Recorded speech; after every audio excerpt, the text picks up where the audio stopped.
সুন্দর।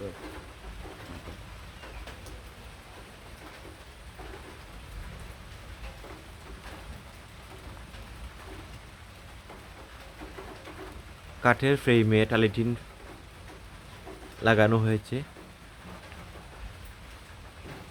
যদিও কাজটি খুব জটিল ছিল, কারণ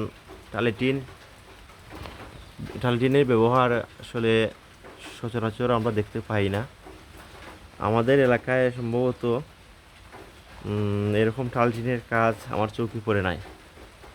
তো কাজটি করতে অনেক কষ্ট হয়েছে এজন্য, কারণ এই টিনগুলা সংগ্রহ করতে ঢাকায় যোগাযোগ করে করতে হয়েছে বারবার এই ইউটিউবে ভিডিও দেখে।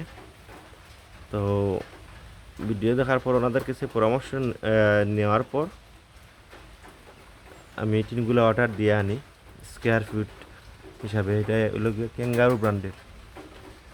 এই টিনের কাজটা করানোর জন্য সবচেয়ে বড় সমস্যার মুখোমুখি হয়েছিলাম, কারণ আমাদের সচরাচর লোকাল যে মিস্ত্রি ভাইয়েরা আছেন, ওনারা কিন্তু এটা এই এই টিনটা ফিটিং করে নাই কোনোদিন।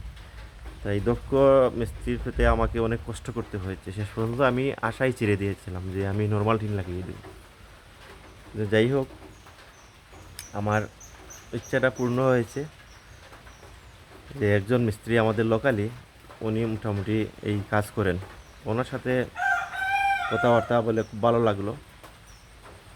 আর উনি আমাকে পরামর্শ দিলেন কতটুকু টিন লাগবে, হিসাব দিলেন। সেই অনুযায়ী আমি অর্ডার করিয়া ট্রান্সপোর্টের মাধ্যমে এই মালগুলো আমি নিয়ে আসছি। তো আমাদের লোকাল মিস্ত্রি যারা আছেন, ওনারা এই যে কাঠের ফ্রেম যেটা আছে ওটা কিন্তু ওনারা তৈরি করে দিয়েছেন। এই যে যে দক্ষ মিস্ত্রি টিন ইয়ে দিয়ে আবার এগুলো আবার রুফিং দিয়ে করতে হয়েছে, রুফিং ড্রিল দিয়ে। তো ওনারা যেভাবে বলছেন সেভাবে কাঠ দিয়ে ফ্রেম তৈরি করে দিচ্ছেন। তো ফ্রেম তৈরি করতে হলে এখানে এই নর্মাল যে টিন এগুলাতে একটু যেভাবে দেওয়া হয় তার চেয়ে একটু ঘন দিতে হয়। নর্মাল টিনে যদি 5টা দেওয়া হয়, তাহলে এখানে আরও 7টা দিতে হয়। যেমন আমার উপরের চালে 7টা করে কাপ দেওয়া হয়েছে। এই যে এরকম যে কাঠের যে, আমরা এটাকে আঞ্চলিক ভাষায় কাপ বলি, এইটাকে এই হাফগুলো দিতে হয়েছে। আর নিচের চালে 5টা, হ্যাঁ 5টা করে দেওয়া হয়েছে। তো কাজ প্রায় শেষের পথেই।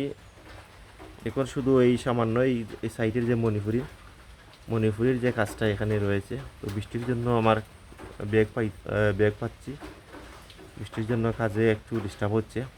তো প্রায় শেষই। তো শেষ কথা হলো যে ইচ্ছা ছিল যে টালিটিন লাগাবো। তা ইচ্ছা ছিল, এর জন্য সম্ভব হয়েছে অনেক প্রচেষ্টার মাধ্যমে। যদিও কাজটি খুব কঠিন ছিল, কিন্তু সম্ভব হয়েছে। আপনারা যদি কেউ এরকম করতে চান, তাহলে ইউটিউবে ভিডিও আছে, ভিডিও দেখে করতে পারেন। অনেক সহযোগিতা পেতে পারেন। চাইলে করতে পারেন, কারণ এগুলো অনেক সুন্দর লাগে দেখতে। সচরাচর এই ট্রেনগুলোর চেয়ে খুব সুন্দর। সম্পূর্ণ কাজটা সম্পূর্ণ যখন হয়ে যাবে, তখন হয়তো আরও সুন্দর লাগবে। আর এখানে টিন কাটাকুটি করতে হয় অনেক টিন, ওই যে কর্নারের মধ্যে যেগুলা ফিটিং করতে হয়, এগুলোর জন্য অনেক টিন ওই যে কাটাকুটি করতে হয়, এইরকম টিন কাটাকুটি করতে হয়। ভিডিওটা শেয়ার করার কারণ হলো, আমি করছি, আমার ভালো লাগছে। আমি ভাবলাম যে এইটা আপনাদের শেয়ার করি, কারণ আমিও এরকম ইউটিউবে ভিডিও দেখার পর আমি উদ্বুদ্ধ হয়েছিলাম। যেমন কাঠের ঘরে, কারণ ঢালাই ঘরে যদি দুতলা করতে না পারা হয়, তাহলে আমাদের যে গরমের দেশ, আমাদের দেশে প্রচুর গরম থাকে। এই গরমের কারণে এই কোটি টাকা খরচ করে করার পরেও শান্তি পাওয়া যায় না, যদি না এসি ফিট করা হয়। তো এসির ভিতরে কতক্ষণ আপনি থাকবেন, বাইরে তো যেতে হবে। আর এই এসির ভিতরে তো সবসময় থাকা যাবে না। আর আমার কাছে সবচেয়ে ভালো মনে হয়েছে যে কাঠের ফ্রেমে যদি টালি টিনগুলো ফিটিং করা হয়, তাহলে এই ঢালাই ঘরের চেয়ে কম দেখা যাবে না। এখনও সম্পূর্ণ কাজ হয় নাই, সম্পূর্ণ কাজ হলে অবশ্য এটা সৌন্দর্য হয়তো ভালোভাবে দেখা যাবে। এখন হয়তো কাজটা চলতেছে, এজন্য কীরকম লাগে একটু আপনাদের শেয়ার করলাম। ধন্যবাদ।